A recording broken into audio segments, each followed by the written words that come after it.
Okay. I had wanted to encourage the council that our agenda today is a relevant one to our overall task of attaining the co-equal goals. We've had a great week, a couple of weeks actually, I think, in moving forward on substantive discussions, and all relevant to the plan. We've had a science symposium that was extremely useful and effective.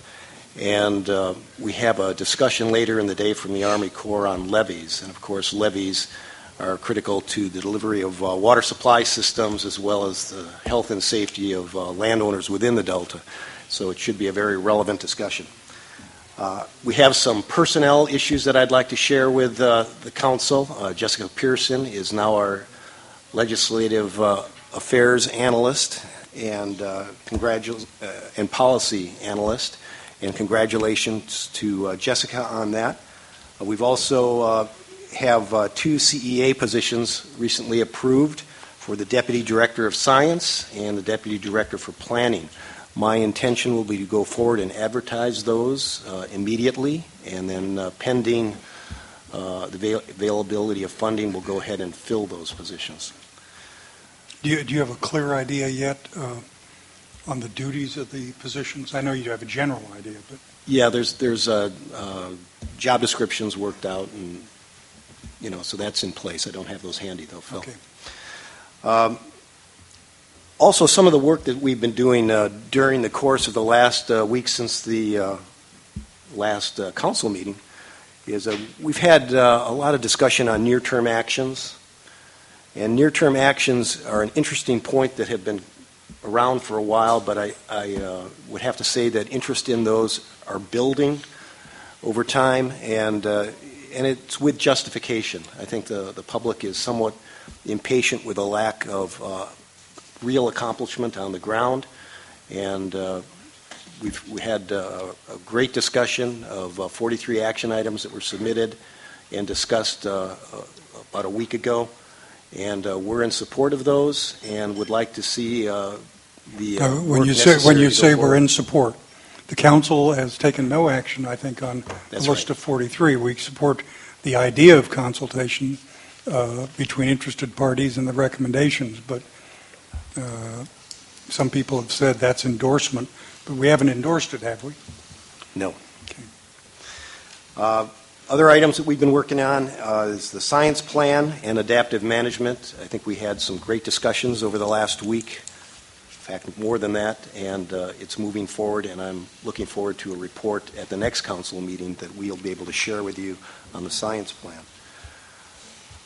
Another critical item that we're talking about right now is the implementation committee. The implementation committee will be putting the agencies that are responsible for actions within the Delta together, and the thought is we have to put that committee together, identify their roles and responsibilities and what products we expect from them, and that's something that we'd like to do with their participation. So we have a series of meetings tentatively scheduled to accomplish that, with the first implementation committee meeting tentatively identified for early February. The last item I'd like to report to the council is the Delta Plan. We have done a lot of great work on that. Staff is ready to meet the November 5th deadline. But I learned 2 days ago that our consultant has let that deadline slip, and so we won't be ready for release of the EIR until probably late November. It is not with any great pleasure that I report that, but we'll be having discussions with the consultant on that to try and stem the slippage. Mr. Nordhaus. Excuse me? No, and in fact, at the meeting 2 days ago, they didn't even announce it. It was pulled out of the discussions that, in fact, they were not going to meet the deadline. It's an unusual circumstance, to be sure, and one that deserves some serious investigation on our part. Is there any guarantee they can meet the new deadline? Is there any guarantee they can meet the new deadline? I don't have that guarantee today, but I plan to set up a meeting with them early next week and extract that guarantee. Are there any disincentives? Are there any penalties for missing? Perhaps someone more familiar with the contract might be able to answer that one.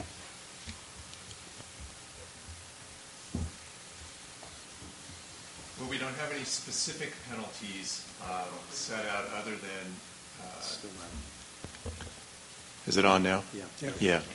Obviously, we have a contract with our consultant, and as with any contract, you have termination provisions for failure to comply with the obligations under the contract. We don't have any specific penalties associated with missing specific deadlines, but I think that, as Mr. Knopp has said, we're not happy with the situation, and we'll be meeting with them shortly. And I'm told that at our next meeting, we should be in a position to tell you with certainty the date that the draft recirculated EIR will come out. So it's something that's on the top of our priority list to get to the bottom of, and so we'll figure it out. We'll make sure that they meet the deadline. Don't we expect to have it by our next meeting? I don't believe that we will actually have the document on the street by the next meeting. So my understanding is that we're now in a position where the document is being reviewed by our crack legal team. We expect to turn that around shortly within the next week, get all the comments back, have those incorporated into the document, and then the lead time of actually printing and noticing, which is at least a good 2 weeks. So I think by our next meeting again, we should be in a position to tell you the date it will hit the street. Randy? I understand the need to do this correctly and to prepare the document adequately to meet the requirements of the law. But it seems to me that much of what is being worked on has already been worked on, and that of the 14 policies, only 3, maybe 2, have changed since the last time the EIR was circulated. If I were in that meeting, I would really want to know why it's taking several months to prepare the documents for changes on 2 or 3 policies. Well, let me weigh in on that. I am more than unhappy. And if this were the first occasion, I might be prepared to accept it, but it is not. I would urge you to hold that meeting on an expedited basis. I would urge you to get representatives of the consultant's firm at the highest level present at the meeting. And I want to see a system set up where there are written assurances of performance and written assurances of notice of problems. I mean, I suppose if the entire computer system for the entire consultant company was in a fire and destroyed, that might be an argument you would make. But to simply just say we're late is not good enough. I'll reserve my adjectives for later discussion. Yeah, and just to put a finer point on the big picture, and I think that we're going to have a presentation later on in the meeting about status of not only the CEQA process but the companion rulemaking process. While it's our understanding that there is at least a couple weeks slippage in the internal production of the recirculated CEQA process, in terms of the overall schedule, and we can talk about that later, I don't think it's a setback. Well, Mr. Stevens, the next big performance by the consultants is post-circulation review and responses to the comments raised on the EIR. Right.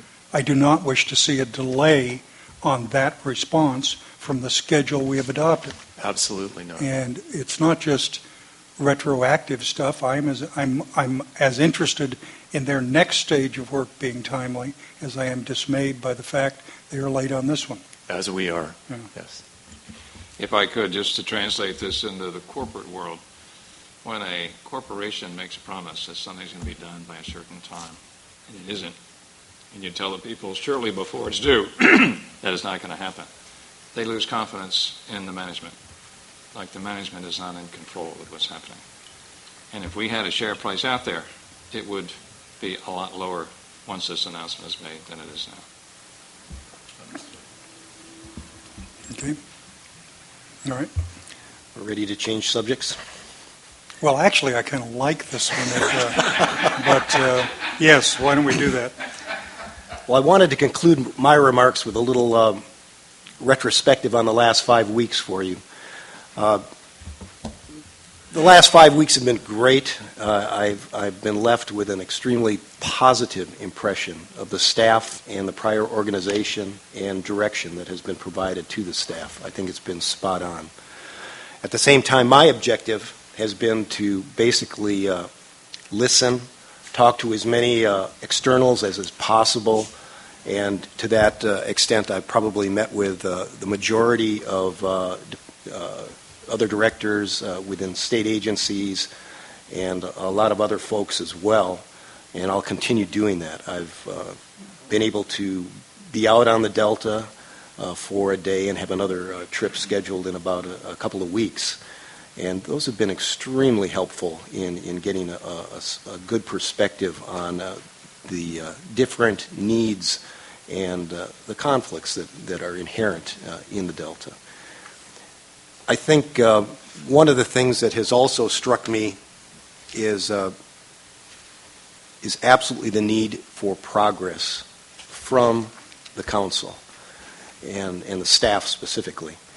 And we've got a couple of things that we have had our heads down and have been charging ahead on it. And of course, what we've just been talking about, the Delta Plan is number one. And we are very close to having that accomplished right now. It's a solid document, and we are ready to shift into implementation as soon as we can get that approved, which we expect that to be later in the summer. The other thing, though, that's also essential is our ultimate success, I think, in the Delta is based on a foundation in science. And that scientific foundation, I was left with the impression after the symposium, is in very good hands. It's very solid. We have tremendous support among all the people working in the Delta that fundamental desire to build a solid scientific basis is strong. What's lacking at this point is the coordination that we need to provide to pull it together into one science for the Delta. And Peter is going to talk about that a little bit more later, and he'll fill you in on a lot of the details as he understands it. But I'm encouraged that we're moving forward on that. It's absolutely essential that we build that foundation, and the foundation is based on research, monitoring, analysis of that data, and data management. Those things all have to fall into place to have a coordinated, efficient program among all the agencies, state and federal, that are working within the Delta. Go ahead. Chris, may I suggest that before your next meeting with the consultants that you get a big bat, figuratively, of course, to bring with you? You're familiar with lumber and I am all indeed. that stuff. Nice 4x4 should work. So I'm encouraged by that discussion. The adaptive management aspect is absolutely essential to our ultimate success. That's based on sound science and cooperation among all of the agencies. We've got to get that in place and moving. And probably the most important thing we have right now is to work out the details on how this council and the staff is going to work with other agencies. And that's the implementation committee. To that end, we need to get moving on that and do it now. And we have started and we've begun. So I'm also very encouraged on that score. I think we've got a lot of great ideas among the staff members. And at this point, I would say we're making good progress.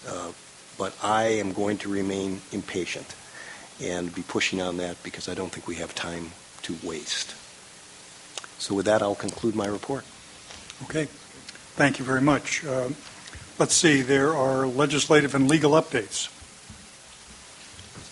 Yes, I don't know if we have a legislative update. Well, may we've have got some a supplemental information list in of the bills that Ms. Pearson Yeah. prepared that was distributed before the meeting, which I've gone through, but So, I think probably way to go to the legal okay, great. presentation.